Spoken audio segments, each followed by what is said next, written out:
All right, chances are you are watching this on your phone, or maybe you're a parent of someone who would rather be watching this on their phone. Well, whatever is the case there, it has been a whirlwind week for kids and their phones, from coast to coast, really. New York Governor Kathy Hochul signed a bill yesterday to limit what critics say are the addictive features of social media apps and to crack down on content recommended by their algorithms. Just days before that, Los Angeles, the second largest school district in the country, announced it would move forward with a proposal to ban cell phones during the school day.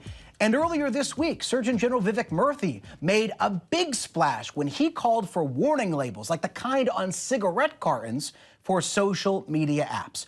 All of this, kids, their phones, mental health, has been a constant battle in this country, but it is getting even more attention now. So with that in mind, I want to bring back our panel here tonight. LZ, Heidi, Barbara, and joining us is ABC News medical contributor and pediatrician at Stanford Children's Health, Dr. Alok Patel. Thank you all so much. And Dr. Patel, thank you for being with us. And I want to start with the beginning of this week and that warning from the Surgeon General and those warning labels that he called for on social media apps, similar to what you'd see on a cigarette carton.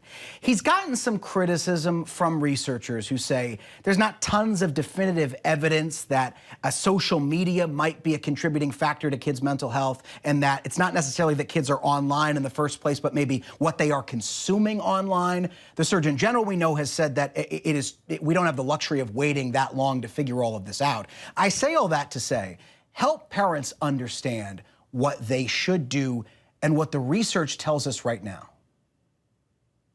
Well, Jay, what the research tells us right now is that there is an increase in these mental health conditions in young people, and there is a suspicion that social media and what kids are consuming are contributing to issues such as anxiety, depression, body dysmorphia, eating disorders. We have stories of kids who have been targeted on social media as well, and we have to balance this with the fact that a lot of our population benefits from social media. So what parents really need to understand is, yes, there may not be this body of research that directly points to the algorithm as the source, but parents need to be aware of what exactly is out there and how kids, young kids whose brains are still developing, who are developing a sense of themselves, are susceptible to all of it. And I will add, parents, you have to model good behavior as well and demonstrate what you should be doing, what your kids should be doing on yourself. Don't have your cell phone on at dinner all the time.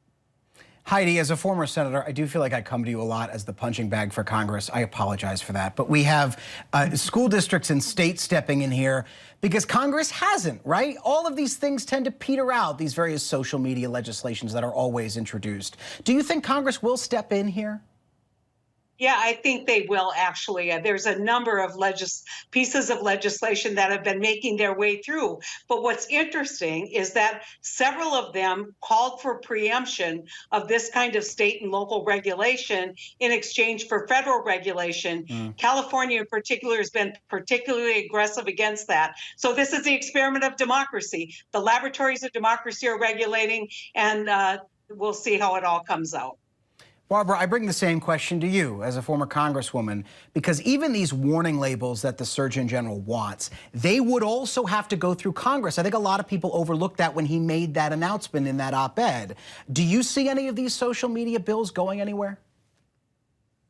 I don't. The California bill has already been enjoined because, and all the news organizations and newspapers testified against it, because there's a lot of First Amendment issues here. You know, they're micromanaging how you get your information online.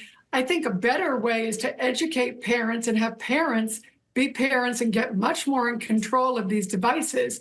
One of the websites is Wait Until 8th Grade. You don't have to give your kid these phones. You know, these phones are very expensive devices. You're in charge of them. Your children do not have Fourth Amendment rights. You can take a look at what's on their computer, what's on their phones, make sure you know what they have. You know, the former FBI director once told me, no Fourth Amendment rights for your kids. You know, and parents should get jumping in there instead of having the government do this job for them. So I think it's really, we need to get back to the parents educating themselves, because the government, don't have the government do it for you or the companies. You do it. LZ, very quickly, we are running out of time here. The social media companies would argue that regulating them too much violates free speech of their users and those companies in some ways themselves. Where are you in that argument? I lean more towards where Barbara's at. Many of you know I have a son. He works for ABC News. I had to deal with this very same conversation, and these were the decisions that I made. I did not allow him to have social media until he was 12. And even then, I was definitely monitoring it. Does that mean that he wasn't doing something behind my back? Well, no, of course he could have, but it means I was active and I was trying to be proactive.